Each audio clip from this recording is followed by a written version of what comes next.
So if you go to page 40, having a highlighter is going to be very helpful today. So I'm going to go on a bit of a rant. So, but there's no AC today. I'm going to give you an AC at the end, which you can use to review, but you don't have to do it. I'm not going to take it in. I will post the answer key. So if you want to post it or look it up later, that's fine. So tomorrow's our test. Okay, you heard it. Tomorrow's our test. We are going to, what is it going to be, right after lunch? Yeah, right after lunch for you. So if you want to come in a little earlier, do it. There will be a bunch of bonus questions from previous units. About 5 bonus questions up for grab, right? So there's going to be vehicle finance, there's going to be geometry, probability. Just go look it up. I will not tell you what, right? So there's no trig, so I guess I can narrow it down to that. There's no trigonometry. But if you want those bonus questions, I mean, they're bonus, right? So if you don't get them, it's not going to affect you. Also, I told my other essential class already, if you miss Friday's test, you're going to have to write it in class on Monday, okay? In addition, at this time of the year, we're getting to the end. I'm going to take off 10% of your test score if you miss Friday. Just because I want it to be fair. Obviously, if you come to me with like a doctor's note and an email from your parents and whatever, obviously I will bend the rules, but overall I will stick to it, right? Especially if you're a repeat offender. I have it. I always make little notes on my grade book, right? So I can look it up, and so make sure you're here tomorrow to write it so that it's fair for everybody. And so I just wanted to put it out there for you to know, disclose it up front. All right, so when it comes to home maintenance, all right, there are 2 categories. So I'm just going to highlight the important pieces. I'm not going to read the whole thing. There's something we call preventative, and there's something we call emergency repairs. And I'm pretty sure you're bright enough to figure out that preventative maintenance will avoid or probably prevent the fact that you're going to have costly emergency repairs. This is on page 40. Okay? So preventative maintenance is where it's at. That's where I want you to, as a homeowner, you want to focus on that.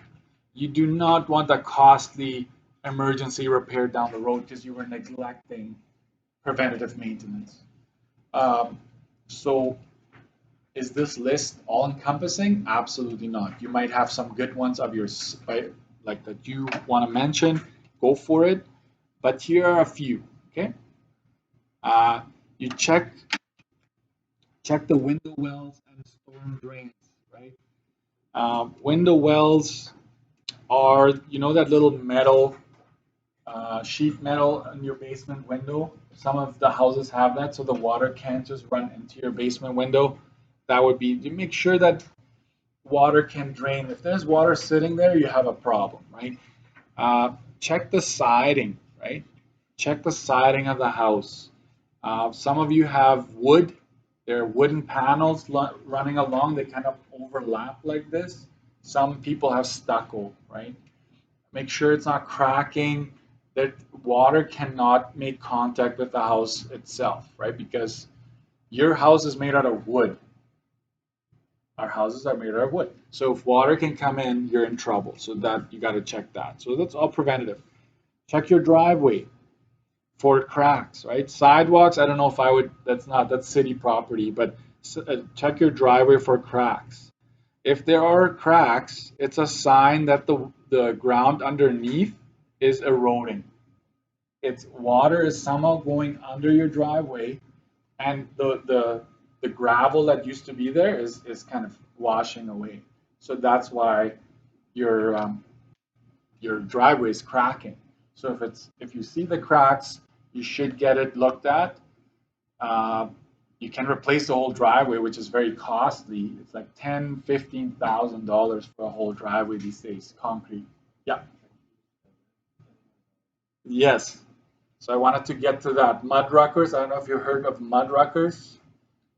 For some reason, it's around. Like people, I hear it all the time on the radio. But they drill little holes, and they put like little hoses in there, and they pump it with like foaming agents, right? So they lift your slabs of concrete back to level. So sometimes you have like this is your house, and it's like this, right? So they will actually drill little holes and fill it in until that thing levels up again. Okay, so then you're gonna save a lot of money. And you're like, what about the holes, Mr. Direction? They fill those in again. When they drill, they keep the powder from what they're drilling and they mix that and then they fill that back in. So they try to make it seamless. Okay. Check your fence and your gates. I actually 2 years ago I had a post that was broken. It snapped right at the bottom, so my whole fence was doing this on a windy day. So I had to replace that post, right? So otherwise it will tear down your whole fence perhaps, right? So that's preventative maintenance. Check and trim the trees. Like you don't want them to damage your home, roof, or windows, right? Check for drainage around the house. That is very important. How's that preventative? Well, right, if this is your home and you notice that the ground is kind of caving in, you better fill that in with dirt, and you want the water to be able to run away from the home. Okay? Not into the basement, but away from the home. Preventative maintenance prevents you from costly repairs, right? Check roof for damage. Clear all the debris, right, that you see up there. If there's branches in your gutters, anything like that, remove it, right? Clean it up. The other day when it was really windy, was it a week ago? Some shingles ripped off from some houses, right? It was in the news. So you need to repair that ASAP. You need to get that, because if there's like one shingle missing, water is going to go in there, right? Especially this year, not a good idea, right? Check chimney, caulking, and weather stripping. Anybody know what caulking is? It's that paste, you buy a tube, you put it in a gun, you squeeze the gun, right? And it will seal any cracks or anything like that around the home. Anywhere there's a pipe coming out or a vent, you need to seal those cracks because bugs will go in there, mice might come in there. So you want to seal that up, right? Costs like $5 at Home Depot. Once you use that tube, you have to throw it out. Like some people try to save it. Most of the time it dries out, right? But I mean, you can give it a try. Check water lines and water heater. I'm gonna do this one, water heater. If you go to your water heater in the basement and you see a lot of rust at the bottom of it, it's just a matter of time till it's gonna start leaking, okay? You wanna either replace it or you wanna put, it's called a diaper. It's just a tray. So if this is your water heater, it's a round tank, right? And you put a tray under it. It's a round tray with a little hose. And that hose should go into a drain in the home. So if this thing ever starts leaking, it's gonna just go into this pan that's gonna catch the water and then it's gonna drain. Because if this thing goes and you're at work, can you imagine hours of this thing just running because it's being fed with the water line from the city. So if there's a hole and there's leaks, it can flood your basement, right? So for me, a preventative maintenance would be to get this tray. You can get it at Home Depot, Lowe's, anything like that. I think it's like max $50. I don't think it's going to be more than that. And the only problem is lifting that tank, right? So you gotta drain the tank till it's empty and then you lift it. Which, anyways, that's maybe too much information. Let's move on. this would all be considered preventative maintenance. As well, this is the one, I don't know why I didn't think of adding that, is change furnace filter regularly. That would be, to me, almost like the number one on the list. Make sure you change that filter every 3 months or so. And if you don't know where the filter is on the furnace, ask someone. It's very easy. Like Google it. Like it's like, where's the furnace filter? And you'll find it. Right? But it needs to be changed every 3 months for sure. Okay, so now we have emergency repairs, right? I want to add something here to help you out. This is on page 40. I'm going to see, obviously replacing these is expensive, but the key word is replacing, okay? Replacing blank. Like if I ask you, like, what is an emergency repair? It's replacing your roof. That would be considered an emergency. That's not preventative maintenance if you have to replace the whole thing. Windows. If you forgot to trim the tree and the branch broke off and it smashed the window, right? That's an emergency repair. Hot water tank. If you need to replace that hot water tank, that's an emergency repair. Furnace. Okay. Anything that is major, that costs a lot of money, that kind of needs to be done ASAP, is considered an emergency repair.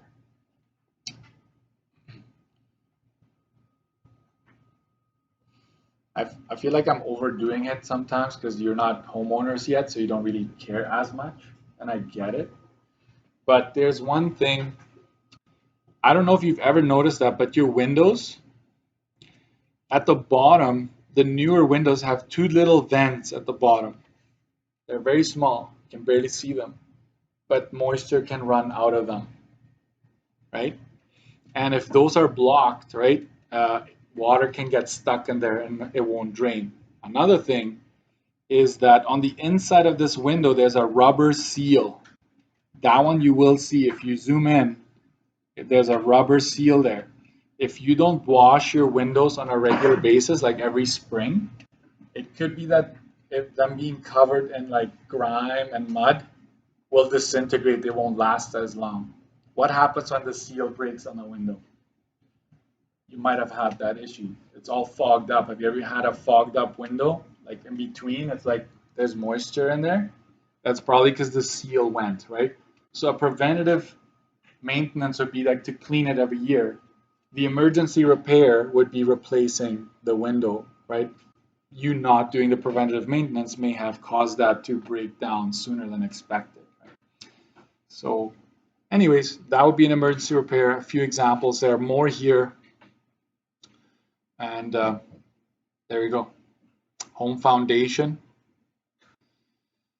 Let's keep going. I'm not, obviously there's a lot and it repeats itself a lot, so I'm just going to skip that. I think you got it by now. Let's go to 42. So I'm giving you these, not necessarily just for the test, but could also be on the final, right? Energy efficiency. Okay, I want you to make a distinction. There's energy efficiency, and then there's just heating, right? Sometimes the question is specifically to heating, sometimes energy. And you're like, isn't that all the same thing? Energy would be gas and electricity. So if we're talking about like how can we minimize our energy consumption, we want to save on these two items here primarily. Okay.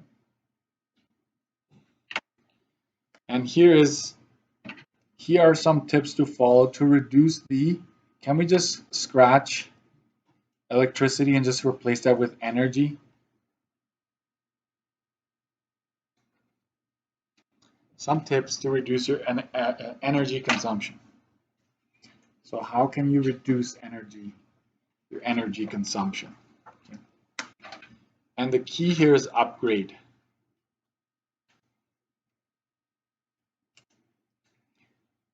Upgrade to LED light fixtures or bulbs, right? Just replace your bulbs to LED. That's going to save you on electricity. Okay. Use timers if possible. So I have a timer, actually a light switch. You can buy these light switches that are actually timers. They're like full on programmable.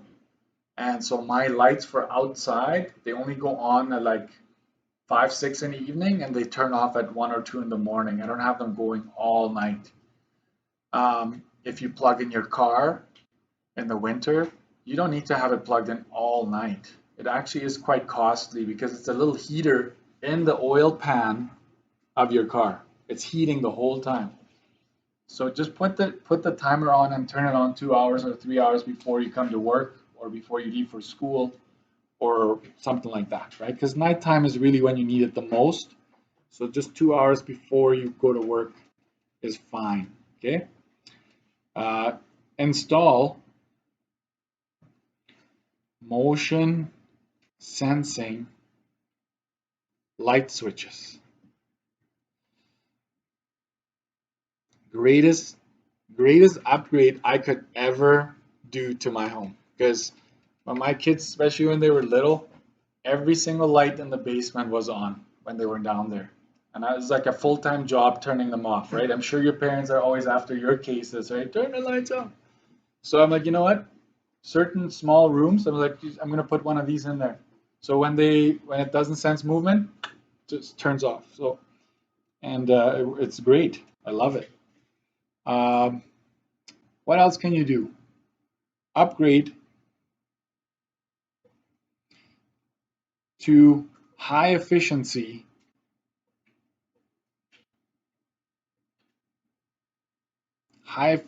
appliances. You can use just the word H or like HE. If you use that, I will understand that you mean high efficiency, so you don't have to write it out every time. So that means, right, your stove, washer, dryer, etc. Okay, they all use less. The new dryers, they are a lot more efficient. The new fridges, you can add a fridge there if you want. And another one is install solar panels. Obviously, that's a very costly endeavor, but it's getting cheaper. I've heard on the news that it's getting cheaper. More and more houses are trying it out. So that's something you might want to, but that costs tens of thousands. Okay, so you better do the math. Is it going to pay off in the long run?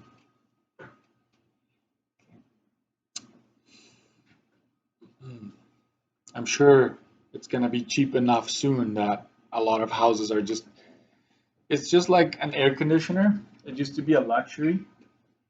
Now almost every house is like, it just has it, right?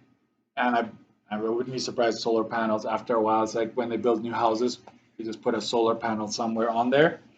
And even if it does part of the job, it will save you, right, on energy costs. Heating. This is just specifically to heating, right? How do we heat our homes? Most of us have a furnace, but we also use electricity for it. But this is specifically to heating, okay? So I will tell you here some tips to reduce your heating costs. Like if it's just talking specifically about heating, we're in Canada. That is something that's very important to us.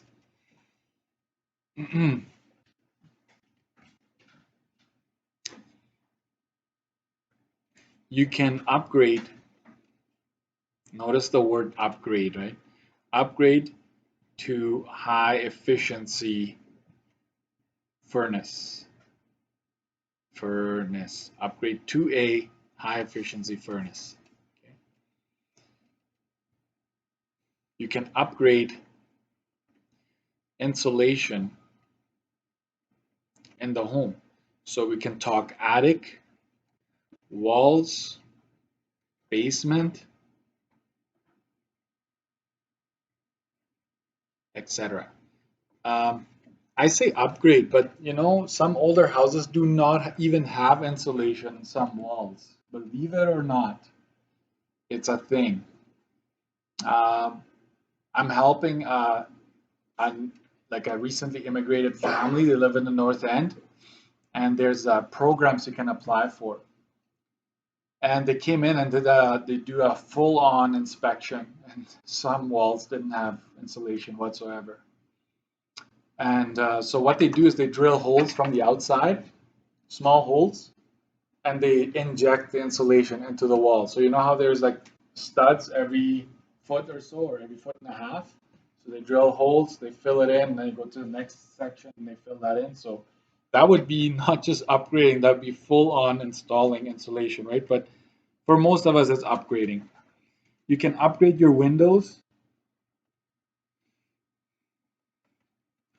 You can go triple pane,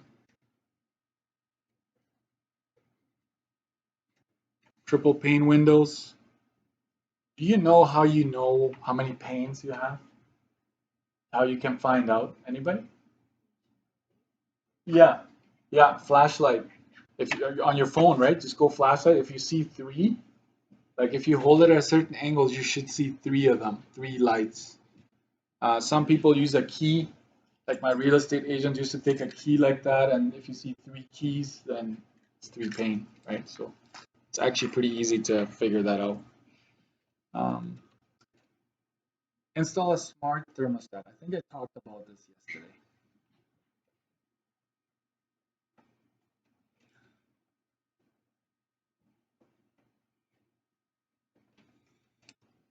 Okay, install a smart thermostat.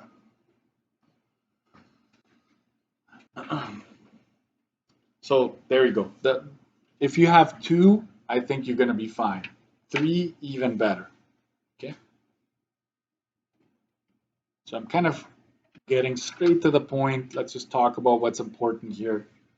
And let's do on the next page there, page 43.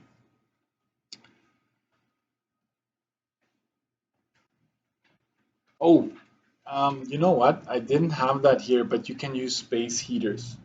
And instead of heating the whole house, just use a space heater for that particular room you're in.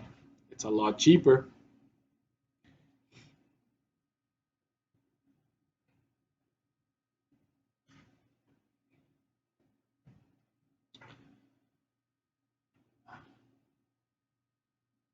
But don't write down turn down the heat. Okay, I get it. Yes, you would theoretically, but I almost want something that will just do the job on its own, right? Like where you don't, once you do the improvements, then it will just automatically save. That's what we're looking for there. Not necessarily your behavior, but more like things you can do, and then it will just do the job for you. Okay. Where layers, don't write that one down. It has to be something.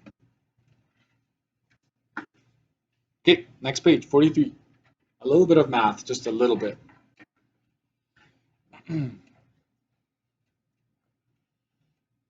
I think we might have half an hour at the end left. I'm just going to hand it to you and you can review, update your study sheet, whatever you want to do. Okay. Okay, Jamira wants to upgrade to solar panels, which will cost her approximately $15,000.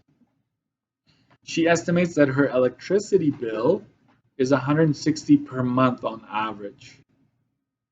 So currently, before upgrades, this is how much. Due to the snow and cloudy days, she was told that she will need to purchase electricity from the city for 2 months every year. Okay? How long in years would it take for the savings to pay for the solar panel? How long would that take? Well, let's look at what would be savings per year. How much would that be? Well, if you only need to purchase for 2 months every year, then you're saving, right, 10 months times $160 a month, right? That's how much you'd be saving in a year. So that's actually not too bad, right? That's $1,600 per year that she would be saving because she only needs to pay for 2 months. Okay. And so now time. Various ways of doing this. I will just say this. If in 1 year you save $1,600, right? How many years is it going to take for her to save up 15 grand with the savings that she gets in 1 year? Some of you did it differently. You went 15,000 divided by 1,600. That's fine. But cross multiply and divide like that. So that's 15,000 times 1 divided by 1,600. And if you type that in, you get 9.375 years. I'm okay with you leaving it like that if it's years. So just over 9 years to pay it off. That's not bad at all. You could say 9.38 years. It's fine, right? If you want to round to 2 decimals, because I kept on telling you round to 2 decimals. So expect something like this a little bit just to justify, right? Like how would the savings pay for the thing over time?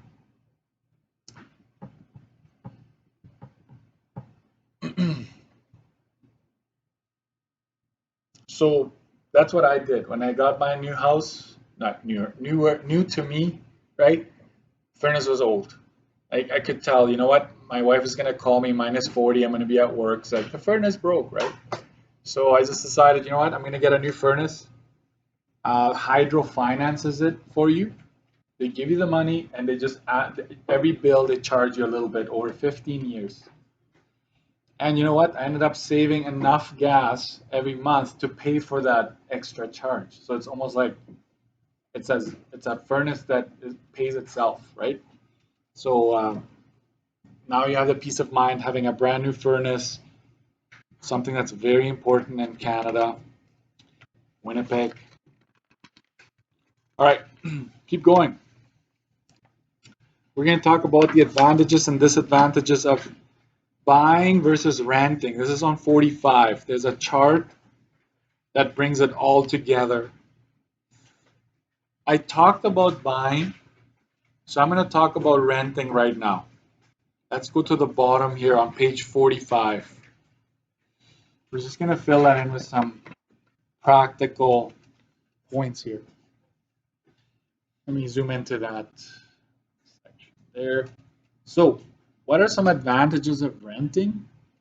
One of them would be lower maintenance costs.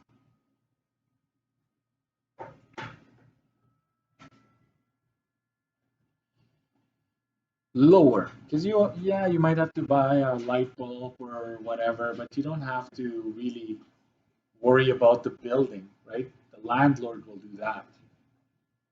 So lower. It's easier to relocate or move, right?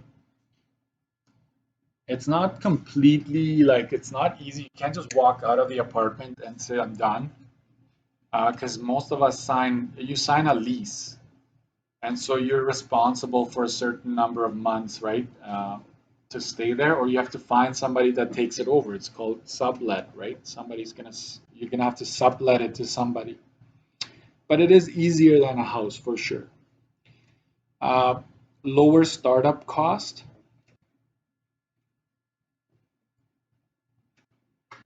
What does that mean? Right? No lawyer. You don't need a lawyer. No down payment.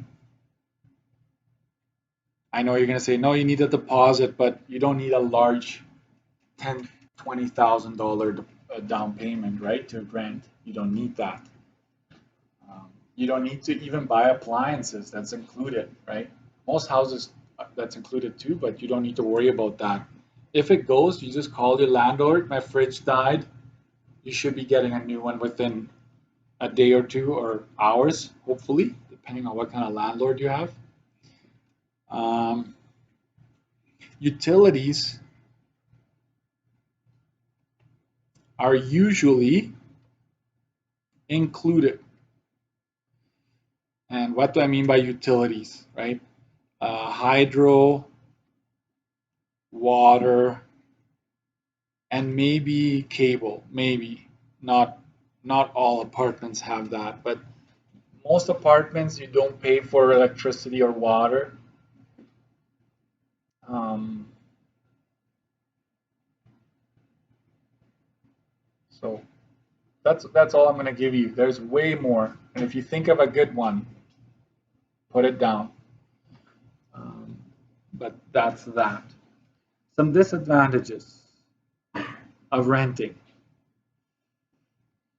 You don't, this is a big one, build equity. Remember that word? And when you're done renting, you could have rented for 20 years and you move out, you've got nothing. Nobody's going to pay you back what you've put in for rent. There's nothing. So you don't have equity. You cannot renovate at will, right? I put that at will because yes, you can make some renovations, you can request some changes, but no major, and you can certainly not do it yourself. Payments increase steadily. I don't know about you, but when I was renting, every year it's like, oh, we made this improvement, so we qualify for a 2% increase on your rent. Every year, they found something that they could like use to increase the rent, right? So, and you know why they do that? They know that housing is also going up. They know the prices of houses are going up, so they know they can charge more, right? Um, they're aware of that. May not have a yard. This is only if you're not, if you're renting a house, this does not apply. May not have a yard.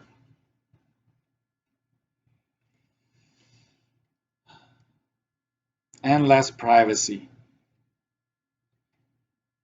So, right, if your neighbor is listening to music way too loud, or if they're walking like with their heels the whole time and you're right under them, right? Even you have to watch out what you're doing. You can't just, you know, throw a party and be loud and disturb the neighbors, right? You can't. You have to watch out for that. So when you're renting an apartment, right? This would be apartment only, right? If you're renting a house, this would not apply. Same with this one.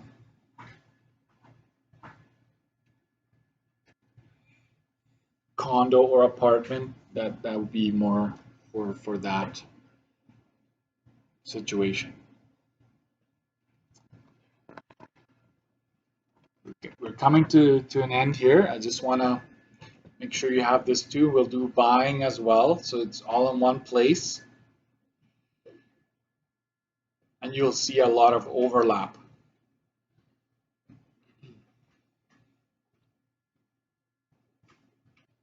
Moving up, if you miss anything, I will bring it back up, okay, or you can take a picture. So advantage of buying, you build equity. You build equity. You can use that equity to get a loan for stuff, or you can just like you can just cash it in when you sell.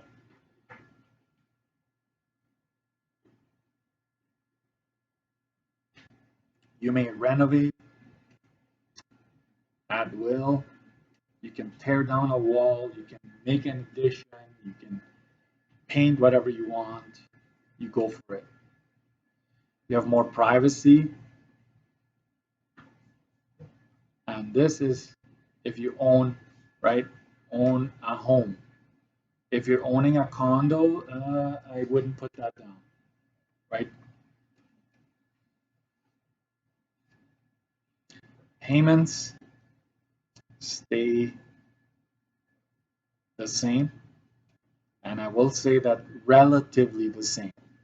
If tomorrow you have like a 10% increase on your interest rate, it's a different story, but that chances of that happening are low. Okay.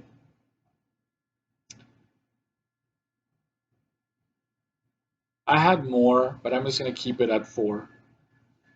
There. The biggest one is equity for me because it could be your retirement fund. It really could. But by the time you're done, if you buy it for 400 and you can sell it for like 800,000, 900,000, that's a pretty good retirement fund right there. Disadvantage, higher maintenance cost.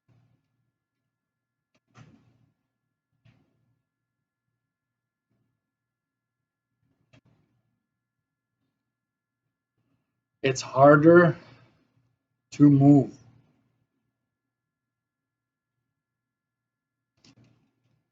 Okay. Why is it harder to move, right? You need to sell.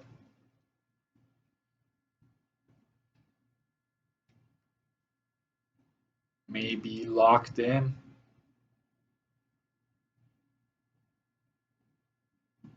With bank, right? You might have a 5-year contract and you're only 2 years in. You can't just cut it because you're going to have to pay a penalty. If you sell, the buyers might say, we don't want to take possession until 3 months from now. And you're like, no, but I need to move right now, right? It just wouldn't be as easy as apartment. Higher startup cost.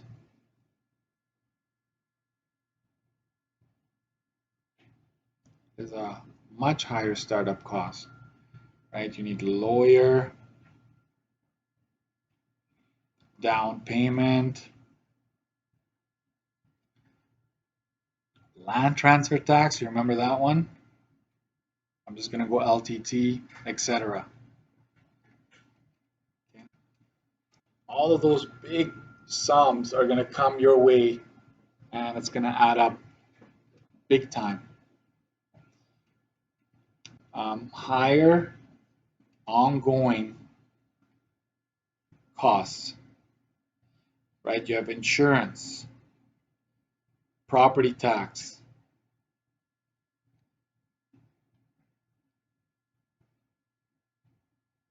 maintenance, etc. Okay. So there's much higher ongoing costs that are associated with owning something. Okay. When you anybody know somebody that owns a condo? Yeah. You don't have much maintenance, right?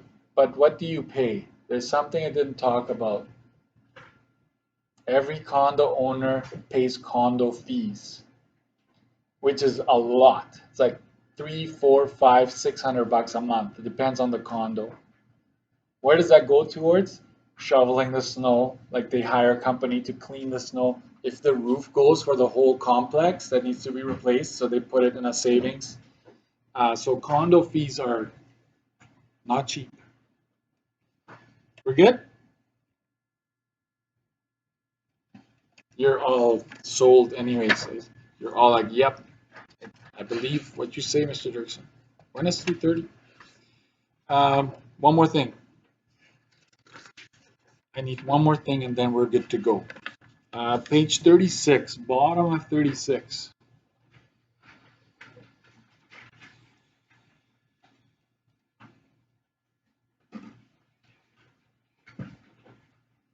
Oh yeah, no, I need to talk. I will do one property tax example because I felt like that's the one that some of you struggled with on the quiz. So there's definitely going to be a property tax question on the test. Okay, so remember the GDSR.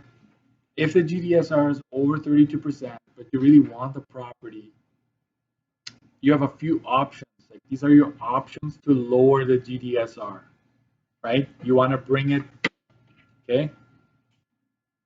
Bring it below 32%, right? That's really what you want to do. You want to bring it below 32% so that you can get approved for that loan.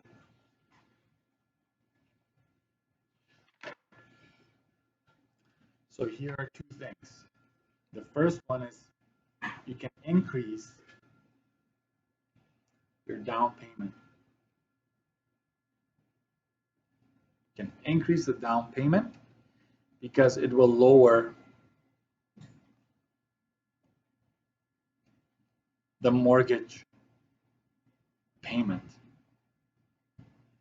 Right? So an increased down payment will bring down your mortgage payment so your housing costs go down. Okay? So that's the first option you have. The second option is increasing amortization.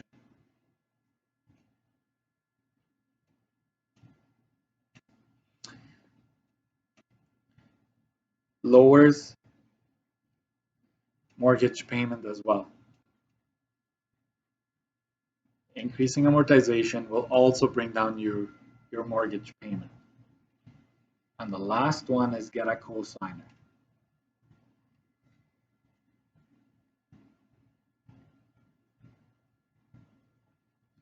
Somebody to sign that paperwork with you.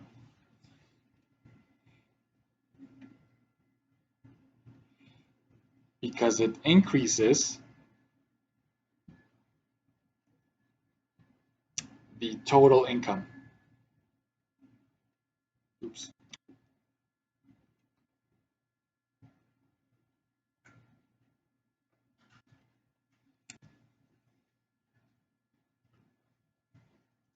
If you get a cosigner, they take that income from that person and consider it as like this is the income we have available. And so you would lower your GDSR by doing that.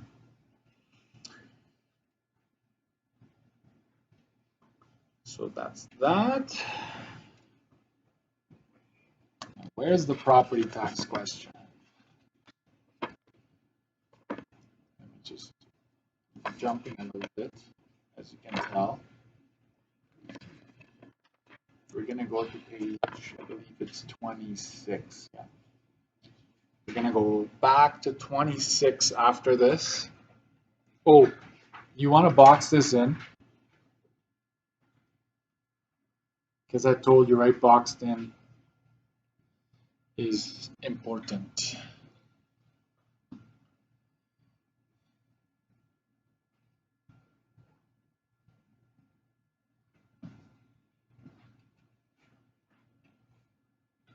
And then go to 26. And I promise that's the last thing that I will show you today. And then you're off. You can use the time, use it wisely. Here it is. So make sure if the question mentions portion assessment, right? That is key. You want to use that, and that is the taxable portion. Okay, that is exactly what you want. If they give you taxable portion, you're good to go. Okay.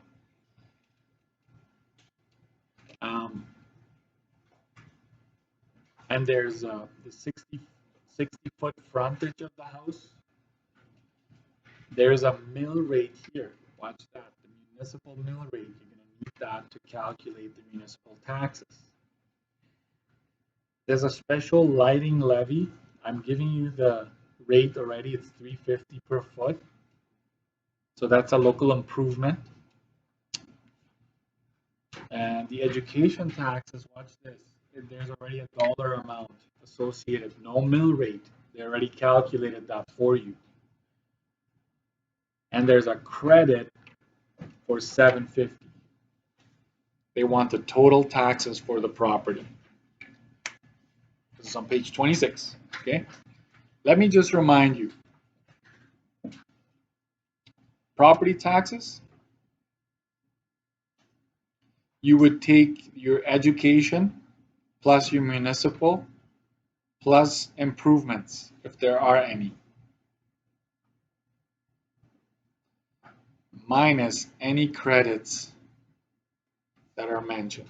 So if you can figure that out, right, that you need to add the education, the municipal, any improvements, subtract a credit if there is one, that's ultimately what gets you there.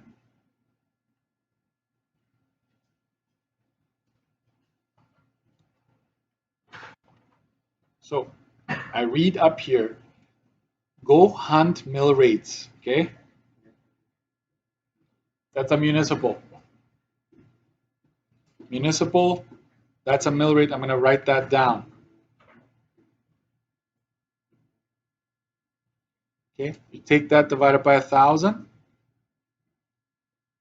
What do you multiply that by? Apportioned assessment. Okay, what's that? By 100. It's this up here, the portioned assessment, the PA, right? This amount right here. So you always want to have it over 1,000, then multiply it by the portioned assessment. Let's figure out what that is.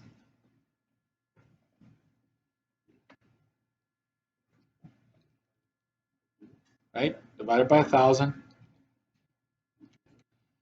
That's 1561.20. The mill rate needs to be divided by 1,000. I don't know if you want to tell yourself that on the study sheet, but it's always mill rate divided by 1,000 times the portioned assessment.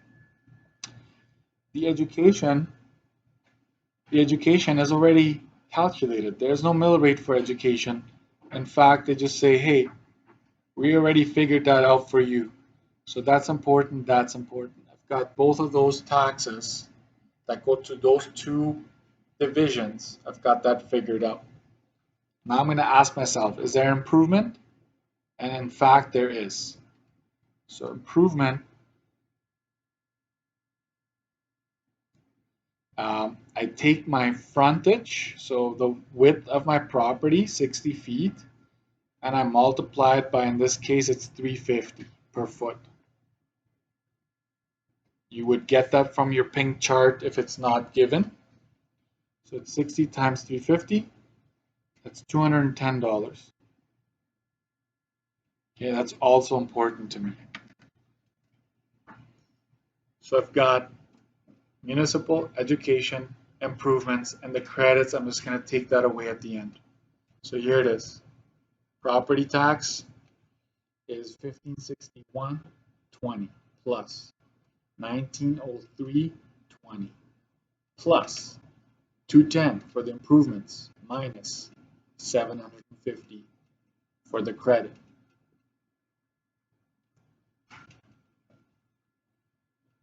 Property tax, I already figured it out earlier, so it's $29.24.40.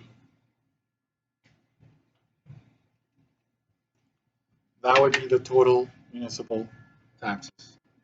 Sorry, total property taxes for this property. Okay. Make sure you have one study sheet